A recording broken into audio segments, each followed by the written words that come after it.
Homeless boy had to sleep on garage floor, cried when he discovered this. Life will not always be kind, and there will be challenges that will test our faith and our ability to overcome circumstances. So it was for the Florida family we'll tell you about in today's story, where it seemed that nothing in life was going right for them and fate kept throwing obstacles their way, forcing them to overcome one trial after another. The Spencer couple had been living in Florida for more than 10 years when their life took an abrupt turn that put their entire family's survival at risk. They moved there during their first year of marriage, and while Mrs. Spencer, Olivia, was pregnant with their first child, Jack. The reason for the move was because her husband, Thomas Spencer, received a juicy job offer from a new technology company that needed to add a highly skilled accountant to their team. Thomas and his wife didn't hesitate and accepted the job offer with great enthusiasm, as this way they could also fulfill another of their biggest dreams, to live near the sea and raise a family in sunny Florida. And they succeeded. In fact, before they had lived there for 5 years, they had already doubled their family and welcomed their 2 beautiful sons, Jack and Thomas Jr., into the world. For many years, their life was as happy as anyone could imagine. Thomas was happy at his job, where he managed to gain respect and quickly rose through the ranks to become the executive director of a finance administration. Olivia, a talented ceramicist with a degree in fine arts from New York University, managed to set up her own pottery studio in a small shop near the waterfront and began selling her handcrafted dinnerware to local restaurants. Both were fulfilling their goals on a personal and professional level. Life had never been better for them. However, the Spencers never came to see themselves as a privileged couple, as they continued to live in the small house they rent when they arrived in Florida, and their salaries, while fair and providing a good living, were still well below what was considered rich there. As for their sons, Thomas Jr. and Jack, ages 6 and 10 respectively, they were happy children who were deeply loved by their parents. Both were smart, well-behaved children who had never been in any trouble and loved spending time with their parents more than anything else in the world. The 2 brothers also shared their father's passion for basketball, and whenever they could, the whole family would buy tickets to see a game of their favorite team, the Orlando Magic. So far, the story of this adorable couple is nothing special to make them stand out for the rest. Luck was smiling on them, and they had no serious problems to keep them awake at night. However, fate did not want things to continue to be like this, and bad news began to come into their lives in the most unexpected way, bringing their whole world to a halt. We're sorry to have to give you this news, but the tests we've carried out on you have detected that you have stage 3 pancreatic cancer. The good news is that you can still be operated on, although you'll have to undergo a long course of chemotherapy, said the hospital doctor to Thomas when he came to receive the results of the annual medical checkup that all his company's employees undergo. Thomas went to the appointment calmly. He hadn't noticed any change in his physical condition and was feeling fine, so the news took him completely by surprise. Pancreatic cancer? How can it be, doctor? I feel fine. It can't be that I have cancer. I should have noticed it by now, don't you think?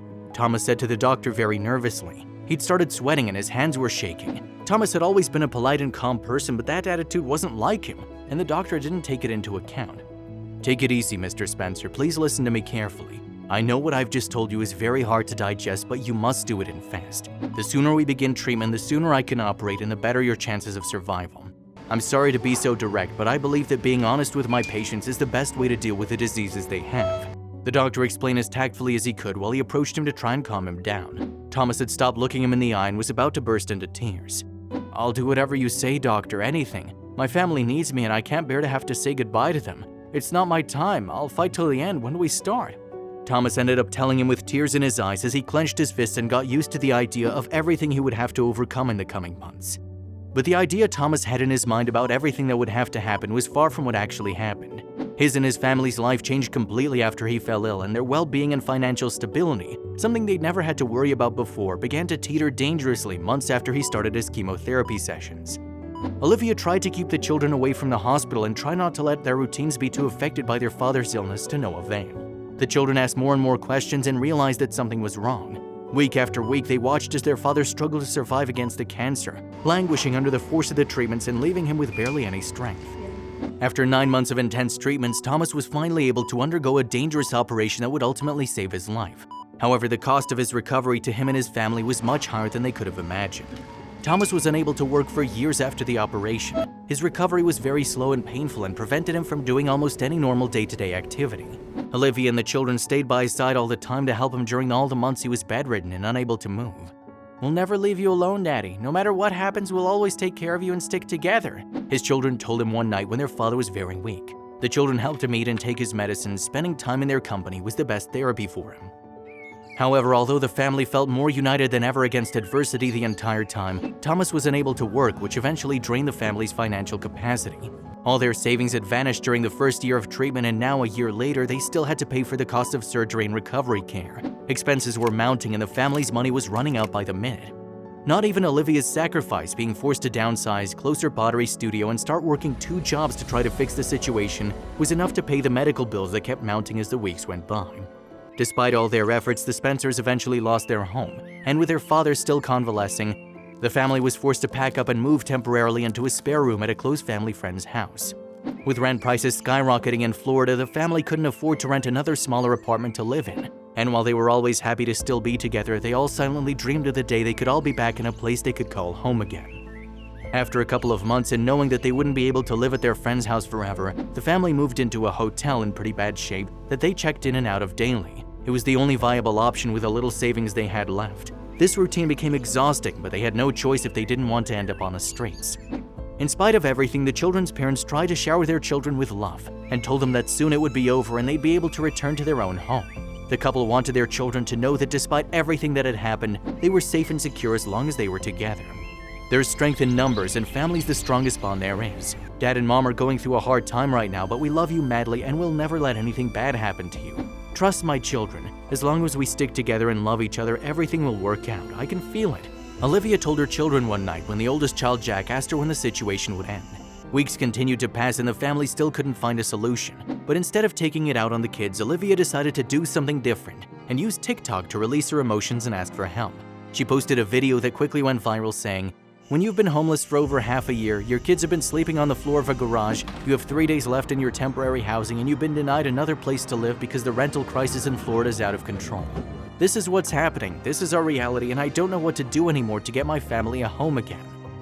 No one could have expected the effect Olivia's video had. People on the internet pitied the mother and her family, who wanted nothing more than for their children to live in a comfortable place. From all over the world, messages poured in, showering them with love and prayers, and by God's grace, these prayers were finally answered. It turned out that the owner of a large real estate chain in Florida saw the video and was so moved by their story that he decided to give them one of his apartments to live in free of charge. The man's name was Marcus Wick, and he took it upon himself to go and break the news to the family in person. He didn't want anyone to mislead them or feel it was a prank by some netizen. The family received the keys to their new home just a couple of days after Olivia's video went viral, and after more than 9 months of homelessness, the boys finally had a home to live with their parents. The couple decided to drive to the new house, following the directions that Mr. Wick had previously given them. When they got out of the car and saw where they were going to live, their youngest son, Thomas Jr., was stunned. The little boy jumped up and down and cried in disbelief and then hugged his older brother and parents.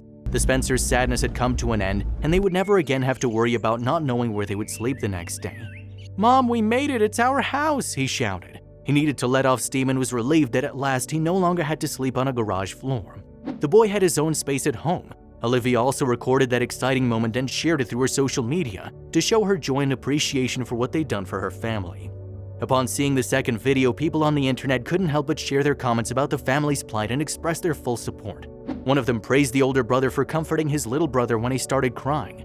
Did anyone else notice that the older brother didn't even allow himself to feel it? He immediately went to his brother to provide protection and safety, he wrote in the comments of the very emotional video. "Kids just want security. I remember the feeling of being able to have something to call your own after experiencing the opposite. Priceless. God bless this family. May they never have to know this feeling again," said another. Finally, when weeks later Olivia shared new images showing the children enjoying their new home, everyone was so happy for them and filled the internet with blessings for them. Today, the family still lives in Florida in a small house that they managed to buy after getting a jury to find in their favor and compensate them for being evicted from their home despite Thomas's serious illness and the expenses they had to face because of it. Later, Thomas also managed to rejoin his job as head of the finance department at his former company, and Olivia returned to work in her pottery studio. Thomas's cancer had been completely removed, and the doctors told him that his recovery had been a success. Most importantly, Thomas Jr. and Jack would never again have to worry about not knowing if they would have a bed to sleep in or a fridge with enough food to eat for the rest of the week. Charity still exists, and although it is hard for many of us to see it, reading stories as beautiful as this one makes us want to believe in it again. Did you like this touching and surprising story? If so, we invite you to leave us a comment expressing your opinion. If you want to continue enjoying inspiring stories like this one, subscribe to our channel or check out the other videos shown at the bottom of the screen. Thank you for your cooperation.